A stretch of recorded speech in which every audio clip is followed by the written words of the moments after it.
Assalamualaikum teman-teman, kami akan memanfaatkan air limbah dari air wudhu untuk budidaya ikan air tawar di kolam. Nah, ini adalah air wudhu yang nanti akan kami tampung di dalam kolam. Sebelumnya kami akan saring airnya dulu sebelum masuk ke dalam kolam.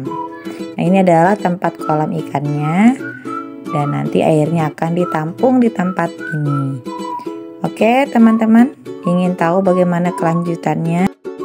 Jangan lupa like, komen, dan subscribe video kami ya teman-teman, agar kami semangat untuk adu yata nasional. Sebelumnya, air dari limbah wudhu tersebut masuk ke dalam sebuah air sumur resapan dari air limbah. Jadi air limbah dari air wudhu masuk ke dalam kotak tersebut dan langsung diserap oleh tanah. Jadi supaya lebih bermanfaat, maka air limbah wudhu ini akan kami saring terlebih dahulu dan dimasukkan ke dalam kolam.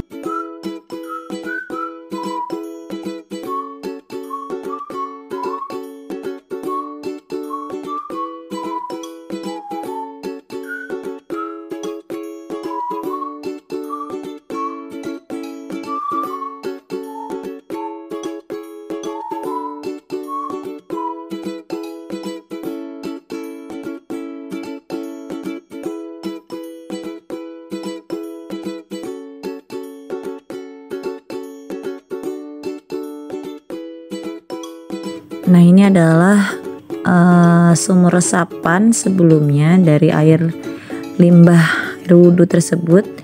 Kami bongkar dan kami renovasi dalam kotak tersebut untuk perbaikan agar penyaringan nanti menjadi lebih bagus. Sebelumnya air limbahnya itu masuk ke dalam kotak tersebut ya teman-teman. Nah, jadi tanahnya, batunya semuanya kita bongkar untuk diperbaharui. Jadi ini adalah bahan untuk penyaringan air limbah tersebut, yaitu ada sabut kelapa atau sabut aren juga bisa.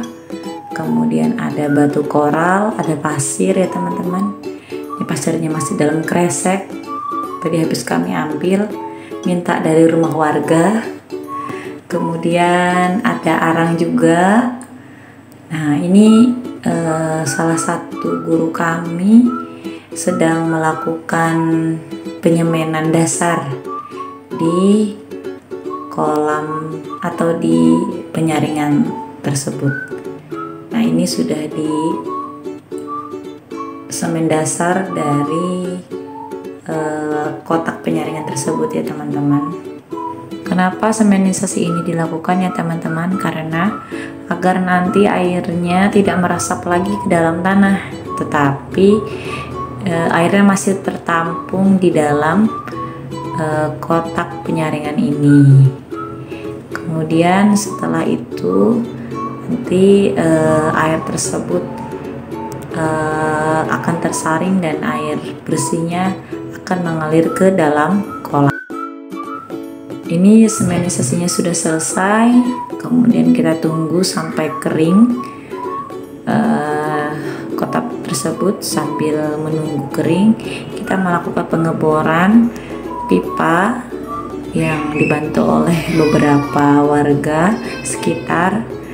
Ini pipanya sebesar atau ukuran 30 in ya teman-teman. Jadi yang besar itu. Nah, ini dilakukan pengeboran semua dari pipa ukuran kurang lebih 1 meter. Dilobangin semua, nanti digunakan untuk menyaring dari air limbah tersebut.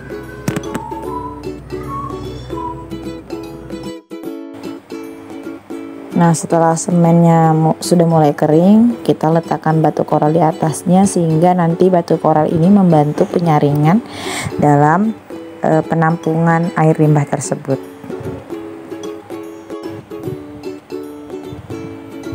Nah, kemudian kita pasang pipa yang ada di pembuangan atau penyaringan dari pipa menuju kolam ya. Ini sudah selesai tadi dibolongi semua, kemudian diletakkan di kolam atau antara pipa dan penyaringan tersebut. Nih teman-teman, lihat ya, seperti itu meletakkannya. Nah, jadi itu ada bolongan-bolongan ini nanti yang akan membantu penyaringan juga ke dalam kolam tersebut sehingga dia menjadi lebih jernih.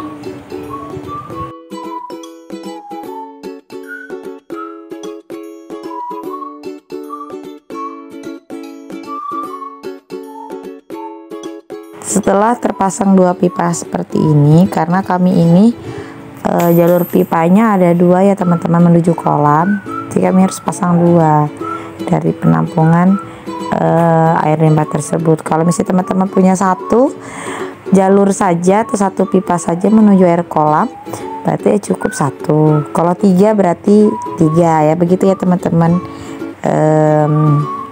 Caranya tergantung dari penyaluran air tersebut. Nah, setelah itu teman-teman kita tambahkan kita tambahkan batu koral di atasnya. Setelah semuanya sudah kering, kita lapisi lagi koralnya agar lebih banyak gitu ya. Jadi saya hanya butuh koral saja, tidak perlu kerikil ya teman-teman.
Setelah rata semua kita beri batu koral, kemudian kita beri sabut di atas batu koral tersebut.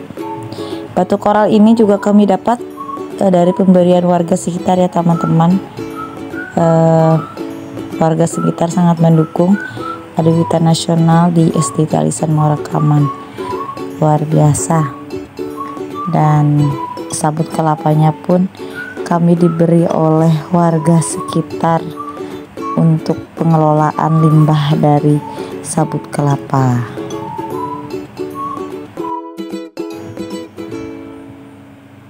Nah, setelah sabut kelapanya selesai kami beri secukupnya saja ya teman-teman. Kemudian kami tambahkan arang. Nah, arangnya juga secukupnya ya teman-teman, yang penting sudah merata agar nanti airnya juga bisa tersaring dengan baik.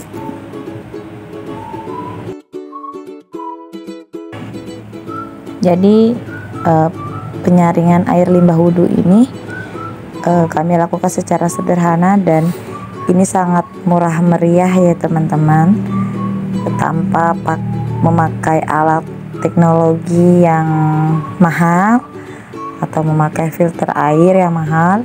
Kami hanya cukup menggunakan bahan-bahan limbah yang ada di sekitar. Kemudian dari pasir dan batu koralnya juga kami mendapatkannya dari warga sekitar. Nah, ini juga arangnya juga kami dapatkan dari warga sekitar juga ya teman-teman.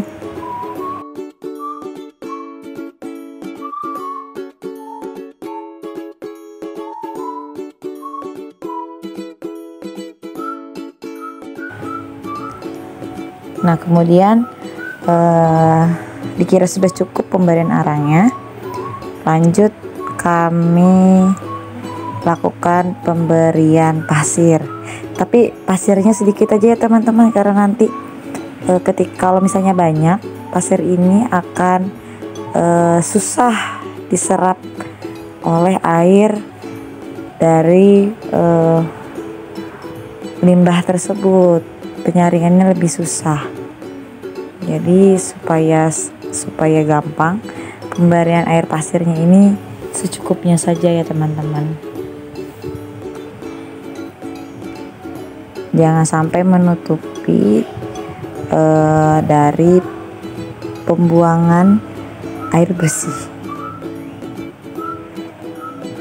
Nanti ketika airnya sudah tertampung, oke teman-teman, demikianlah hasil dari penyaringan atau pemanfaatan air limbah dari air wudhu untuk kolam ikan di SDIT Alisan Muara Kaman. Semoga video ini bermanfaat ya teman-teman, dan semoga kita bisa lebih hemat air dan kita bisa memanfaatkan air tersebut untuk kembali digunakan dalam kehidupan kita sehari-hari.